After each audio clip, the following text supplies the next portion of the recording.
오늘의 창업 주제는 빅데이터로 분석한 창업 트렌드입니다. 제가 지금은 한국사회적경영연구원의 원장을 하고 있고요. KB국민은행 경영자문을 하고 있습니다. 제 소개를 조금 더 드리죠.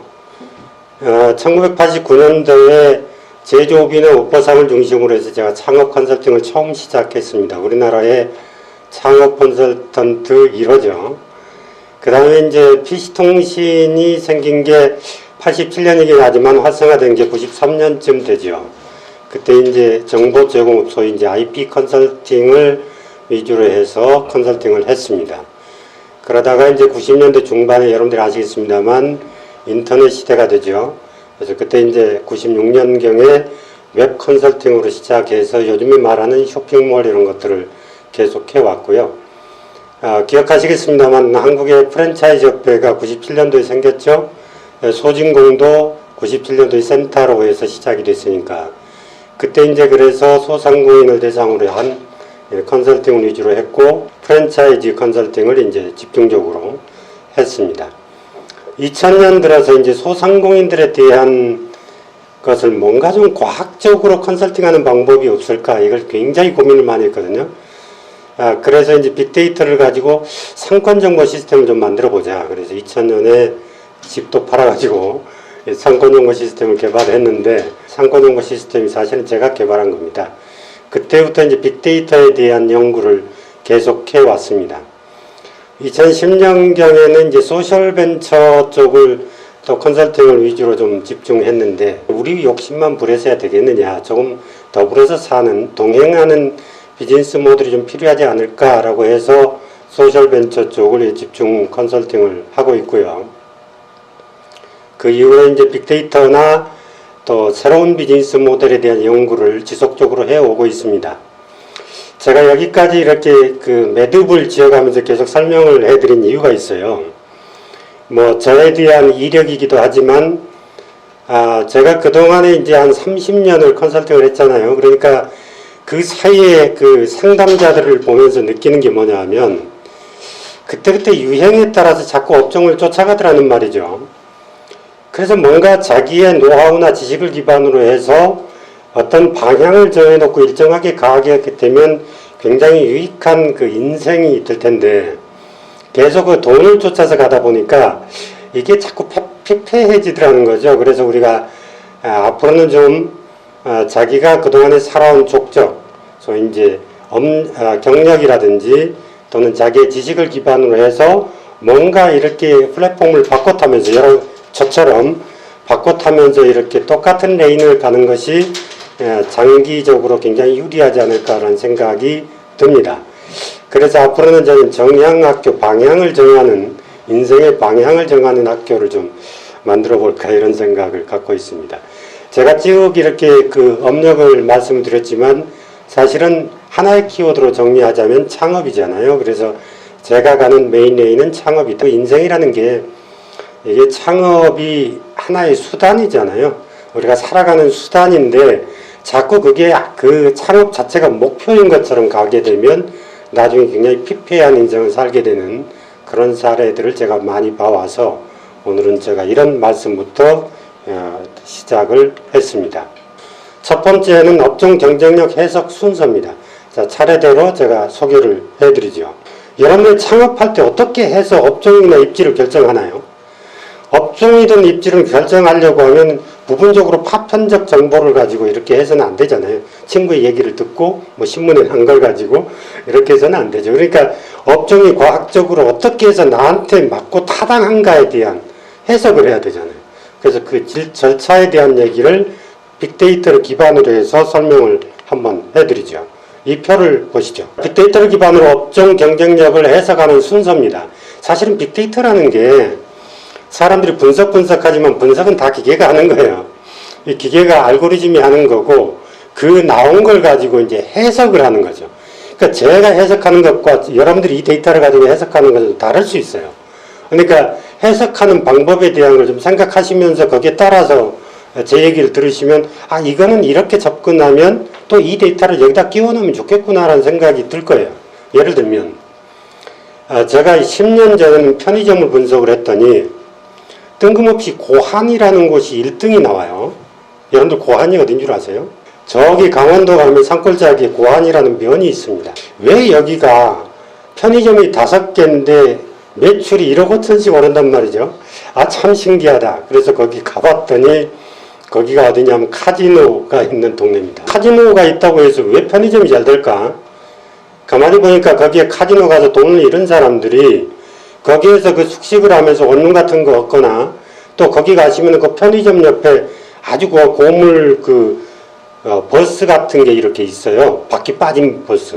이런 곳에서 이렇게 노숙을 하면서 있는 거예요. 이런 분들이 이제 편의점에서 이렇게 컵라면도 먹고 이러다 보니까 편의점이 굉장히 잘 되고 있는 겁니다. 또 이제 4년 전에 편의점을 또 분석을 했어요. 그랬더니 탕정이라는 곳입니다. 여러분들 탕정이 어딘 줄 아세요? 아산 쪽에 있는 거거든요. 그 아산에 무슨 탕정에 그렇게 서울도 아닌데 잘 될까 그랬더니 거기에 아니나 다를까 대기업이 거기 내려가 있더군요. 그래서 대기업에 거기 종사자 수를 보니까 약 26,000명, 그 다음에 거기에 주변 이제 그 아웃소싱 하는 업체까지 다 하니까 한 36,000명 정도가 살고 있는 거예요. 근데 거기에 이제 건물이 별로 없어요. 그러다 보니까 그 편의점 7개만 딱 들어가고 그 이상은 할 수 없다 보니까 그 매출이 팍팍 오르는 거죠. 이렇게 우리가 빅데이터를 보면 의외로 어디가 좀 잘 되는 거야 이런 걸 쉽게 파악할 수가 있고 그 배경을 이해할 수 있거든요. 그러니까 데이터를 여러분들이 소홀히 해서는 안 되는 이유입니다. 자, 이 표를 가지고 설명을 드리죠. 우리나라의 전체 인구는 5,183만 명입니다. 이게 올해 1월 31일자로 제가 분석을 한 거거든요. 그거를 시도별로 제가 인구 비율을 봤습니다. 그랬더니 서울에는 18.66%가 살아요. 그 다음에 경북은 5.17%가 살죠. 평균으로 보면 100으로 치면 100명 가운데 18.6명이 서울에 산다는 뜻입니다. 자, 다시 평균 연령으로 그걸 분석을 해봤어요. 그랬더니 평균 연령이 전국으로 보면은 43.1%고요. 서울은 전국 평균 연령하고 같습니다. 그런데 경북은 46.2%로 지방으로 내려갈수록 평균 연령이 높다는 것을 알 수 있죠. 그러니까 고령화가 지방이 더 빠르게 진행된다. 왜 이 얘기를 하는지는 나중에 다시 설명을 드리죠. 1인 가구는 우리나라 평균이 30.2명입니다. 그러니까 1인 가구에다가 만약에 세대까지 더한다면 38.2%가 1인 세대예요. 그러니까 혼자 사는 집이 굉장히 많다는 거예요. 그 1인 가구의 비율이 서울만 하면 33.4%입니다. 도시로 갈수록 1인 가구의 비중이 높다. 무슨 메시지일까요? 여러분들이 이제 해석을 하는 것은 여러분들의 몫입니다. 자, 여기까지 보시고 지금까지 얘기한 것은 인구에 대한 얘기입니다. 인구수가 얼마나 되고 그 시도별로 인구의 비율이 얼마나 되고 그 다음에 평균 연령이 어떻게 되고 그 다음에 1인 가구가 그 도시에는 얼마나 살고 이것에 대한 얘기를 했어요. 그렇다면 우리는 창업을 해야 되잖아요. 그럼 창업을 하면 창업이란 게 뭐예요? 상대가 있는 거잖아요. 상대는 사람이잖아요. 그러니까 사람이 어떻게 이동하는 건가에 대해서는 우리가 이해하지 못하면 어떻게 자영업에 대해서 도전할 수 있겠어요. 그래서 인구 비율과 자영업 비율을 제가 분석을 해봤어요. 그랬더니 서울의 경우는 18.66%라고 제가 말씀드렸죠. 그런데 자영업 비율은 15.6%예요. 그러니까 자영업 비율이 인구 비율로 따지자면 그렇게 높은 것은 아니다라는 판단을 언뜻 할 수 있죠. 여기에서 이제 하나의 업종을 가지고 제가 그 다음 단계로 넘어가서 해석을 해보겠습니다. 자, 치킨점 수가 우리나라에 34,000개 정도 됩니다. 이 34,000개는 프라이드 양념치킨만 제가 따로 뺀 거거든요. 뭐 비어하고 이렇게 묶인 거 말고. 그래서 치킨점 수가 서울만 보면 5,860개가 됩니다. 그 비율이 15.1%예요. 그러니까 전체가 전국에 치킨점이 100개가 있다고 하면 15개가 서울에 있는 거죠. 그러면 여기까지 보면 15개가 서울에 있으니까 인구 비율의 18.6%에 비하면 아직까지는 좀 여유가 있지 않을까 이런 생각을 언뜻 하게 되죠. 그러니까 물론 여러 가지 변수가 있습니다만, 자, 그 다음에 걸 보죠. 치킨적 업력을 보겠습니다. 업력이라는 것은 한 업종이 창업해서 폐업할 때까지 전체의 창업자를 창업해서 폐업할 때까지 전부 더해서 숫자로 나눈 거거든요. 그러니까 이 사업의 업력이 길다라는 것은 무슨 뜻일까요?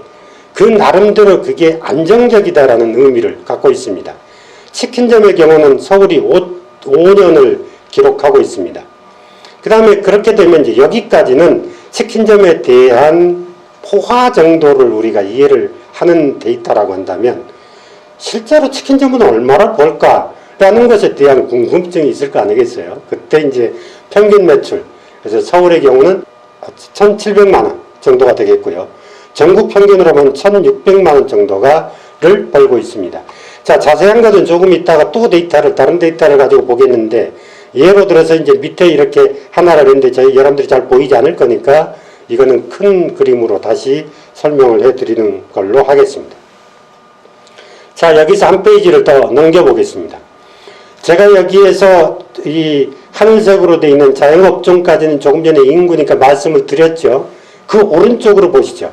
자, 우리가 소상공인, 소위 자영업이다라고 하면은 업태가 크게 세 가지로 나뉩니다. 음식, 소매, 서비스. 그렇죠? 그러면 서비스 업종 가운데 조금 이색적이긴 합니다만 성형외과를 보죠. 그러면 서울에는 35.2%가 포진해 있습니다. 100개 가운데 35개가 서울에 있다. 엄청 많잖아요. 인구는 18% 약간 넘는데요. 그러니까 여기는 그만큼 경쟁이 심하다라는 것을 알 수가 있어요. 또 하나, 소매업에서 가방 업종을 한번 보죠. 그것은 서울에 26.5%가 있습니다.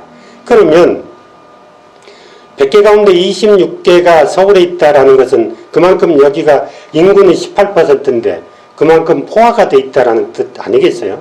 그렇지만 이제 이 두 가지 업종을 보면 어떤 생각이 드냐 하면, 우리가 꾸미거나 또는 고가이거나 아니면 남과 차별하기 위한 돋보여야 하는 문제, 이런 것에 대해서는 도시가 소비가 비중이 높더라도 잘 될 수 있구나라는 것을 느낄 수 있을 겁니다. 왜냐하면 그 다음에 이제 아이스크림을 보시죠. 그러면 서울에는 7.3% 밖에 있지 않아요. 그러니까 인구는 18.7%인데 아이스크림은 7.3%잖아요. 그죠? 그러니까 아이스크림의 비중은 상당히 낮다. 서울이. 이렇게 볼 수 있죠. 다음에 경기도를 보겠습니다. 광역시 가운데서 가장 인구가 많습니다. 25.4%. 자영업 비율은 22.9%입니다. 그런데 성형외과는 10.3%예요. 그러니까 서울보다도 인구는 많은데 비율은 적죠. 자, 가방은 24.5%로 다른 지역에 비해서 현저히 높습니다. 물론 서울보다 낮습니다. 아이스크림은 30.1%로 굉장히 높죠. 그러니까 이렇게 자영업 가운데서 음식업의 비율이 대체적으로 서울 외곽 지역에서 수도권에서 많고 그보다도 더 지방으로 가면 더 많다라는 것을 쉽게 알 수 있습니다. 그만큼 지방에서는 자영업에서 창업하기가 또 성공하기가 쉽지 않다, 이런 의미를 담고 있습니다. 자, 전라남도를 보겠습니다. 인구는 3.5%밖에 되지 않는데요. 여기는 자영업종이 5%를 넘습니다. 그러니까 자영업이 그만큼 포화라는 거죠. 성형외과는 그런데 100개 가운데 2개밖에 없어요. 그 다음에 가방 같은 경우는 1개 반밖에 없는데 아이스크림 전문점은 4.6%를 차지합니다. 그러니까 전부 보면 지방으로 갈수록 음식점의 비율이 높잖아요. 그 얘기는 뭘까요? 지방으로 갈수록 사실은 일자리를 찾기가 쉽지 않다라는 것을 의미합니다. 음식점의 비율이 높은 것은 그만큼 다른 일자리가 많지 않다는 것과 또 그 지역에서는 일을 찾기가 어렵기 때문에 어쩔 수 없이 생계를 위해서 자영업을 할 수밖에 없다. 여기까지의 핵심 메시지입니다. 모든 창업은 인구를 기반으로 해야 된다. 창업이라는 게 상대가 사람이니까 인구가 어떻게 변화하는지를 알지 못하고 어떻게 우리가 창업을 할 수 있겠습니까? 그 다음에 두 번째는 포화업종을 피하라. 조금 전에 데이터를 2개를 보여드렸지만 순서대로 인구부터 자영업 비율, 그 다음 그 업종의 포화도, 매출, 이런 것들을 단계별로 이렇게 그림을 그려보시면 이게 포화는 아니다라는 걸 쉽게 알 수 있습니다.